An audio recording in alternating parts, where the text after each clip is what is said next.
Here are the top fantasy football developments and takeaways from week 1. Devonta Smith is moving into the slot. I'm expecting a lot more consistency out of Smith this year with that move. He caught 7 of 8 targets for 84 yards. He should be a PPR magnet, as we've seen this be a staple of Kellen Moore's offense through multiple teams. CeeDee Lamb, Keenan Allen. I'm expecting easier coverage for him in every game, layup routes for him all season long. Zack Moss, he's leading the Bengals backfield pretty clearly. He had control of the situations that matter, 65% of snaps while running more routes, getting all the 2-minute work, most of the third down work, and the lone goal line snap. So he can move into that low-end RB2 range once the Bengals bounce back. They always have these slow starts. But Chase Brown, he's not the 1B like we thought he would be. He's their RB2, and he can be drafted in shallow leagues if you have to. The Cardinals, they're still trying to figure out their target distribution. Marvin Harrison Jr. had a rough start with 1 catch for 4 yards on 3 targets. If you chose to draft him early, you had to have expected some rookie pains. He did run a route on 95% of Kyler Murray's dropbacks, so there is hope. Now, Trey McBride didn't have the production in this game, but he led with 29% target share, the same amount that he had during his run late last season. That's an elite number, so don't worry about him. Keep starting him. Greg Dortch's 26% target share makes him worth rostering in PPR leagues, by the way. Bills are also another team trying to figure out their target distribution. Keon Coleman ran the most routes of any Bills receiver. He led the team with 5 targets and a decent 21.7% target share. Matt Collins got a lot of run in this game, but Curtis Samuel barely played. He only ran 9 routes total. I'm assuming Samuel was still limited due to the turf toe injury, so I wouldn't drop him just yet, especially in 12-team leagues or more. Khalil Shakir, he got the touchdown, but he only had 3 targets. He only ran a route on 70% of dropbacks, so he'll need a bump in playing time to be a consistent factor. Now, Dalton Kincaid, he ran a route on 83% of dropbacks. That's a good sign. 1 target. I'm not giving up on him yet. Don't worry about it. Tank Bigsby is carving out a role in the Jaguars' backfield. He led the Jaguars in rushing in this game. Both him and Travis Etienne got 12 carries each. Etienne still getting the money touches though. Goal line, primary receiving back. Very healthy 68% route participation, but Bigsby looked good and we could continue to see a bit of a split on early downs. Still starting Etienne as an RB1, but that high-end RB1 upside is a little bit out of the question right now. I was really impressed with Brian Thomas Jr. He showed a lot of promise in a tough shadow situation with Jalen Ramsey. He didn't shy away from it. He proved that he belongs. He beat Ramsey early in the game for that long potential touchdown. Jalen Ramsey had to grab him for an intentional pass interference that would have been a touchdown. And then he caught a red zone touchdown later in the game in Jalen Ramsey's coverage. So 4 catches, 47 yards and a touchdown. Isn't breaking the stat sheet, but it's a very encouraging sign of what's to come. I think Devon Achane's usage can break fantasy. I know that it seemed like there were a lot of running backs involved, and we already know Achane is a great talent and can be efficient, but his 19% target share in this game matched Christian McCaffrey last season, and that led the league. There was a lot of talk about Achane getting more work in the receiving game, so this usage matches those rumblings. He also got 100% of goal line snaps in this game, 2 out of 2. After a record-setting 7.9 yards per carry last season, I would expect his rushing efficiency to bounce back to normal levels. He scored 23 fantasy points without that in this game, so imagine what happens when he actually is efficient in the run game. He's gonna go crazy. Justin Fields was solid this week. He was looking for George Pickens a ton though. Pickens had a very solid game, 6 for 85 on an elite 30% target share, but for whatever reason, Arthur Smith decided to only have him running routes on 79% of dropbacks. This is not typical for a team's #1 wide receiver, and this just goes to show how Smith is just galaxy braining his offense. The good news is that Fields will still find his guy. We'll see if he ends up starting next week or not. The Titans' backfield isn't so split after all. We got a little bit of an indication saying that, hey, like these guys are going to be used in every situation interchangeably, but that's not what we saw.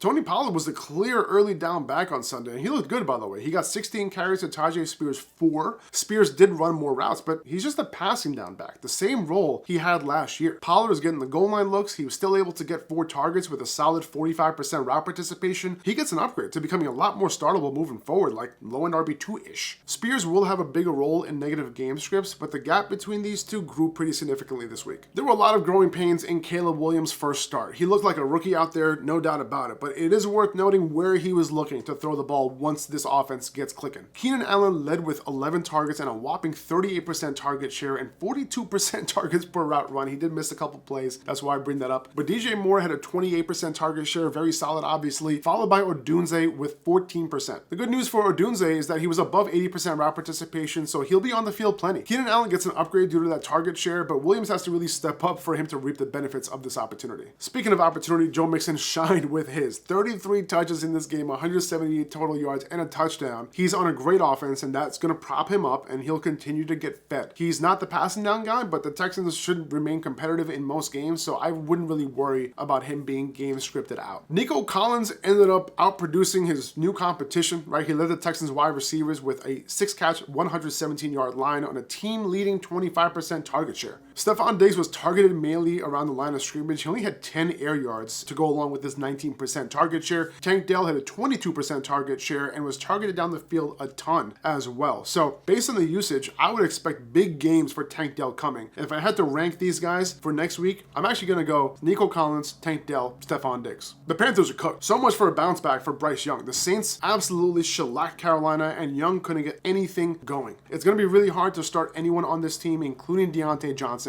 I would have to think that they start to look like an NFL offense at some point, but this is quite the work in progress. Also Chuba Hubbard's split work with Miles Sanders in this game, so not ideal. If you're not going to give me a workhorse, I don't want anything to do with it. It looks like Sam Darnold might be able to hold it down for the most part. He was very efficient in this game. He was a very solid game manager. He didn't burn the ship down, but we also didn't see Justin Jefferson's ceiling, right? 4 catches, 59 yards and a touchdown, 25% target share. We would love to get that closer to 30, but in a more competitive game, we'll probably end up seeing a little bit more of Darnold's true colors, but with that, we should also see some more production out of Justin Jefferson, hopefully. The Broncos have a split backfield right now. Javonte Williams led with 52% of snaps, but Jaleel McLaughlin ended up with more overall work with 9 carries and 5 targets on 35% of snaps. He should be picked up on waivers if he's available, but both guys were pretty inefficient on the ground, couldn't really get anything going. Javonte did lead with routes. He is the primary short yardage back. He seems to be the 2-minute back as well, so I think there are going to be better games coming. They do have a little bit of a rough schedule coming up though. Kenneth Walker might be a bell cow this year. Before he left with his abdomen injury, he was on the field for 79% of snaps and even had 100% of the 2-minute snaps as well. This is not a role that he ever had before, and while he had a solid game, 20 carries, 103 yards and a touchdown, because of that passing game work that can be added to this, we could potentially see a monster high-end RB1 year coming as long as he can stay healthy. It looks like Jerome Ford is going to handle a workhorse role while Nick Chubb is out. The Browns offense couldn't get anything going, but Ford handles 75% of snaps. He was the primary passing down back. He was the goal line guy as well, which was key because I thought Deontay Foreman might be able to take some of that work away, but it didn't seem to be the case in this game. All that led to him receiving 12 carries in this game, 6 catches on 7 targets. If the Browns can have a decent day on offense, this role can lead to a big day for Ford. He's looking like a solid RB2 while Chubb is out. Jayden Daniels showed his fantasy ceiling in his first week as a rookie. Even with a non-ideal passing day, his fantasy ceiling reared its head after a huge rushing performance. 16 carries, 88 yards, 2 touchdowns. Some of that went garbage time, of course, but whatever, it all counts, all right? There were definitely some rookie kinks to work out, especially in the passing game, but Daniels is a must start moving forward. Terry McLaurin, rough day, 2 catches for 17 yards. He had 4 targets. Nobody saw more than 4 targets in this game. Not panicking just yet on McLaurin, but we need to see him getting more targets, okay? Cooper Kupp last night, he was back like he never left. Even before Puka Nacua left with a knee injury, Kupp was very involved off the bat, and Puka leaving obviously accelerated things for Kupp. It led to 21 targets, 14 catches, 110 yards, and a touchdown. Vintage Kupp is in lineups as a wide receiver 1 next week. Don't even think twice. Let's hope Puka's okay.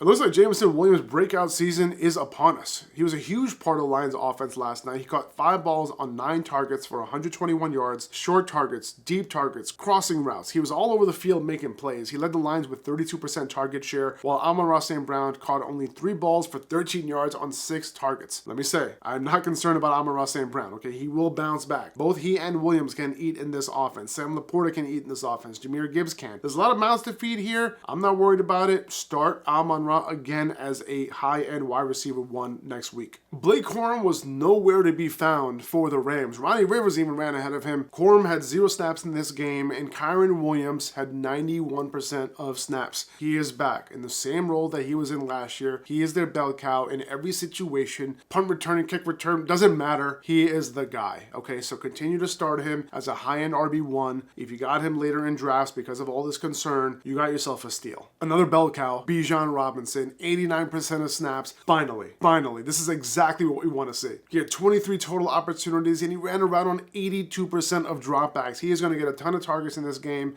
This offense just needs to get rolling. Kirk Cousins didn't look good, but once it does, this utilization is exactly what you want to see. And by the way, it's also great for Drake London too, 100% route participation. Oh, also great for Kyle Pitts too, 100% route participation for a tight end. This is not something that you see typically. If this offense can get on track, Kirk Cousins, get on track. The utilization, we're looking pretty good. That's going to do it for this episode, guys. Thank you so much to Nathan Jonke over at PFF, who puts out all the snap counts, all the totals, all of that. Thanks to Fantasy Life for all the utilization reports and all that kind of stuff. I couldn't be doing this video without you guys. Thank you. See you later, guys.